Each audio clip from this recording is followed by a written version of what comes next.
And many people have risked their lives, actually lost their lives for the right to vote. And I'm glad to see that that tradition of fighting for our rights is continuing, because we are here today and the state legislature has not been called into session in November as was predicted by the proponents of this initiative, because they don't have the votes. And they don't have the votes because this community rose up and exercised their democratic rights to retain their right to vote.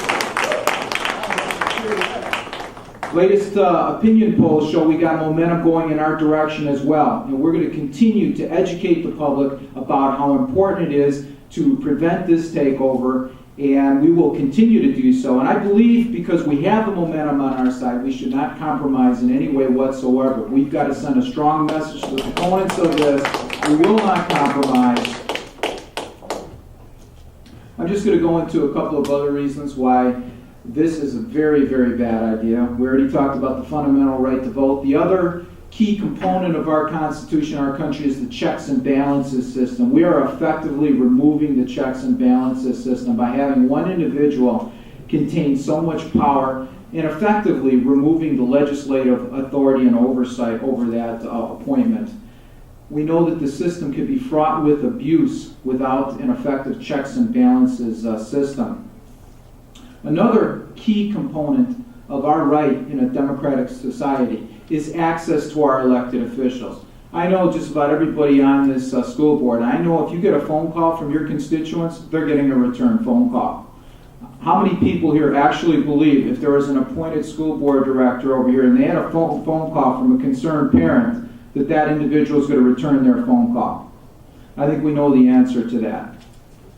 So anyway, I'm not going to take up too much time. I know we've got a lot of very, very, very dedicated people that have been fighting for months to get us at this point, and I want to have them have the opportunity to speak. Thank you for hearing me, and keep up your efforts here. Thank you very much. All right.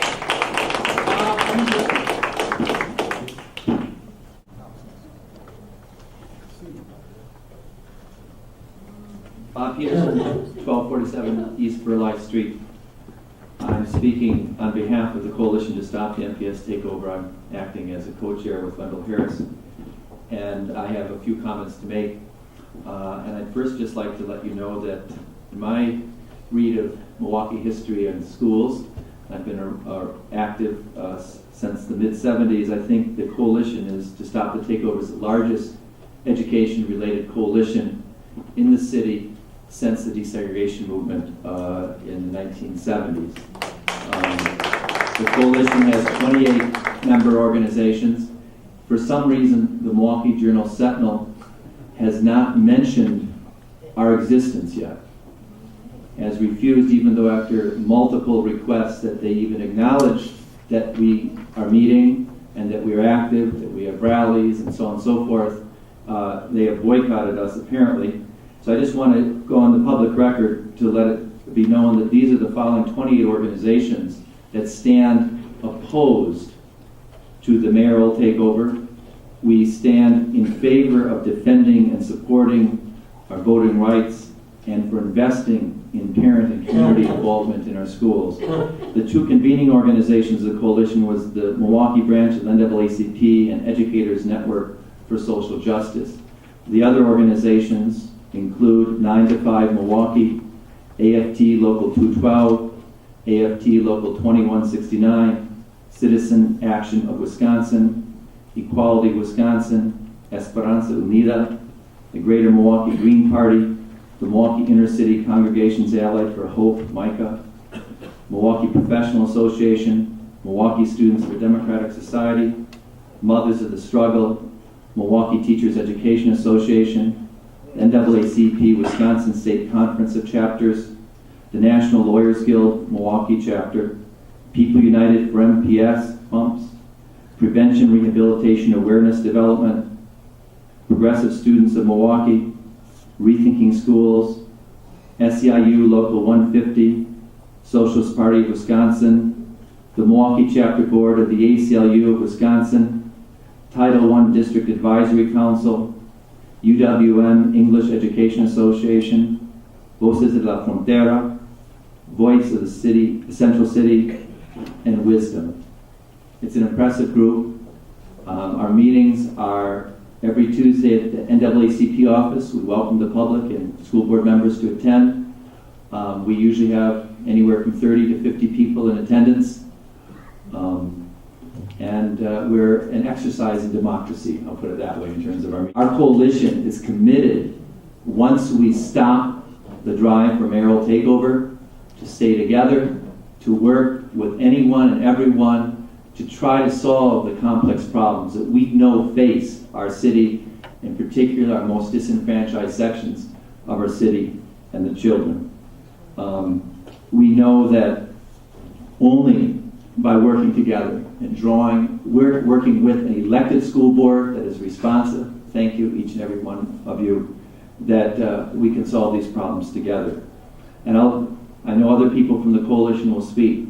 I just want to state that we believe we have been portrayed by certain people as believers, as defenders of the status quo. We're sort of written off by certain people. And the fact is, I know that all of the 28 organizations that are part of our coalition, many of us have worked for decades to try to change the status quo. And all of us have made an explicit commitment to continue to work together to change the status quo for the service of all our children. So thank you very much. Let's stop the mayoral takeover.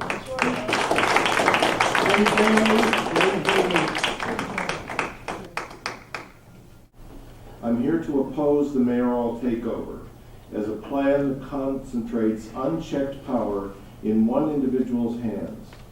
It would make the mayor a kingfish, a very powerful dictator within MPS, but a sitting duck when it comes to the forces outside MPS that are overwhelming and come from business and other special interest groups who would seek to privatize and find other means of making a profit out of this takeover. But those changes would not be in the interest of Milwaukee school children. The takeover would make a mockery of our right to vote that people have fought and died for. Instead, we would be left with an emasculated board given busy work and the meaningless power to advise.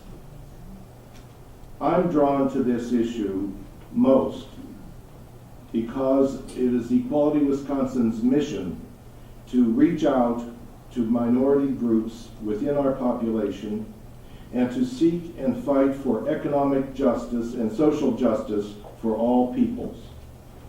Representative Grigsby and Senator Coggs have offered a bill worthy of the name reform, and I hope their bill will prevail. Thank you.